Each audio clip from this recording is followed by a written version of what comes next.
I think the way we played on both ends of the court in the first half, is what we're trying to, get to. I think defensively, 39-point quarter, I think, and it just fuels our offense. And, to come out and start game two with that kind of effort on both ends of the court, it's what you're looking for. I think a hiccup for us in the third quarter, we got to be better. But, I think we righted the ship and able to, finish the game. So, we just got to keep working, keep thinking about getting better. But Tim Reynolds with the AP, to elaborate on the start a little bit, the building's obviously very electric, as it's been for you guys all year. When Giannis starts the game with a dunk, a block, and another dunk all in like the first 45 seconds, can you script a better way to get your team and this building going? No, was it Bill Walsh that started scripting plays in the NFL? That's, to script those first three possessions. And the block shot to me is the one that stands out. I think when Giannis is active and protecting the paint, protecting the rim, and he plays so hard. He just, he lays it all on the line all the time. And it was a great start for us. And I think everybody fed off of Giannis and how he started the game. Nico obviously had a good start, and it's how you want to come into a game two or how you want to start a game two. Came in with the pick and roll, Bud. Ersan tonight obviously had a strong performance during the second quarter when the game was still in the balance. He really sort of took over. What did you see from Ersan tonight? Yeah, he was fabulous. It was, I think clearly his best game of the year, and in a big moment for Ersan to step up. He's such a pro. We've been together for a few years now. It's just, I have so much confidence and faith and trust in him, and he has tough shots and everything he does defensively. And the whole bench. You look at George and Malcolm and just the production we're getting from our bench. And I think Pat does a lot of things that help us win too. So I think the bench continues to be a real strength for us. And Ersan just was off the charts tonight. Ricardo Torres, Racine Journal-Times. Eric has seemed to be struggling in these first two games. Tell me what you say to him to help him get his confidence back. I think Eric is confident. He's just got to keep shooting, keep playing. The things he does for us defensively, I think he had 7 assists tonight. And I think there's so much more to the sport than just, scoring and or making shots. And, of course, every time he shoots it, I want it to go in. But there's so many things that Eric Bledsoe's doing for us that's positive, that's helping us. We're winning. We're up 2-0 in the Eastern Conference Finals. Bled's a huge part of that. So he's confident. He's ready to go. And, we'll just tell him keep shooting, keep playing, keep doing what he's been doing. Eric named The Athletic, but they cut it down to 13 there. You guys get the timeout, get a stop, and then I think it goes Malcolm bucket, Malcolm to George. Just how big were those two for you guys specifically off the bench? Yeah, that little stretch, I think we've had a couple spurts, including game one late where, we're able to get a stop and then we're able to get out and play quick in transition. And, tonight it was George that was kind of the recipient of it. Malcolm got the dunk the other night when it was close in the fourth quarter. But those stops and quick scores on the other end, those are what we're looking for. The more of those we can get, it's hard to score on anybody in the playoffs in the half court. So if we can get out and run and get those easy ones, but that stretch, we weren't great in the third quarter. So, it'll be, opportunity for us to look at it, see how we can get better. But that stretch in transition was really good. Gabe Stoltz, brewhoop.com, sort of just dovetailing off that game one. Toronto really contained George, holding him scoreless and 13 off the bench tonight. Just between these two games, what did you see as the biggest difference for him? George was aggressive tonight. I think, he got a couple layups. It's always good when you get a couple layups. Just like the other night, Brooke got a few layups and, got some putbacks and things like that. It just builds your confidence. But George had played at such a high level for 4 or 5 straight games. He was,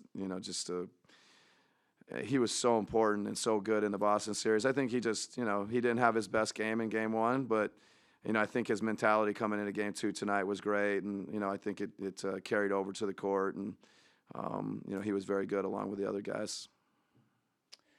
Ben Steele, Milwaukee Journal-Sentinel. Bud, you guys forced the Raptors into a lot of long twos, contested jump shots tonight. What were you guys doing better defensively in this game? We talked a little bit about I thought we got better in game one towards the end. The fourth quarter, our defense got better, and I think some of that carried over into the first half. There was, you get a little bit of a rhythm.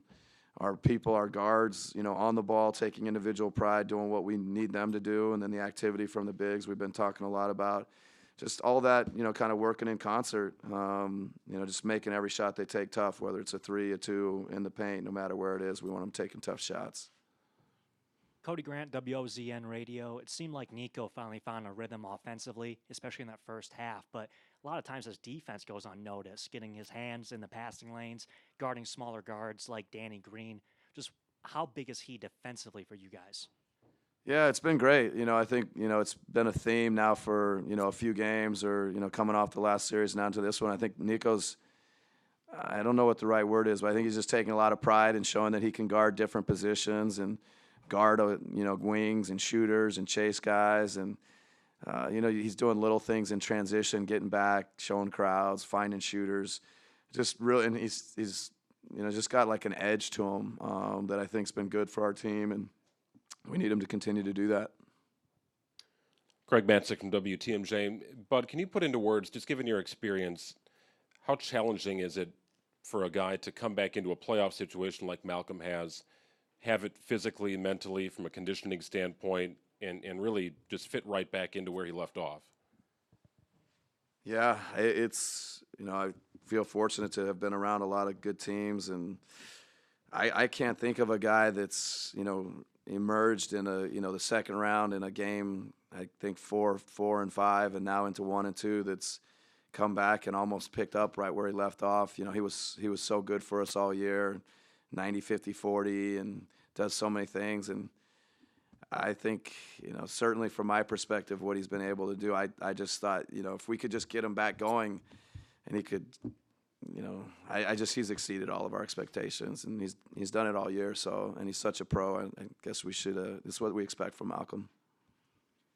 Coach Vince Goodwill from Yahoo Sports right here. When you look up and down this roster, so many guys that can dribble, pass, and shoot. Is that kind of what you envision when you're looking at the rotation, and how difficult is that for other teams to game plan and guard against?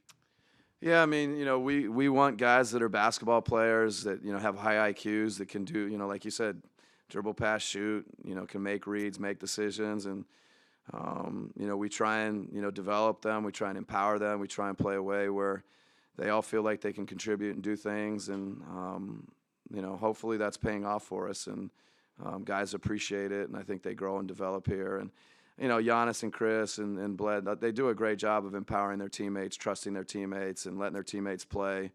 And it's what they've done all year, and we need it to continue.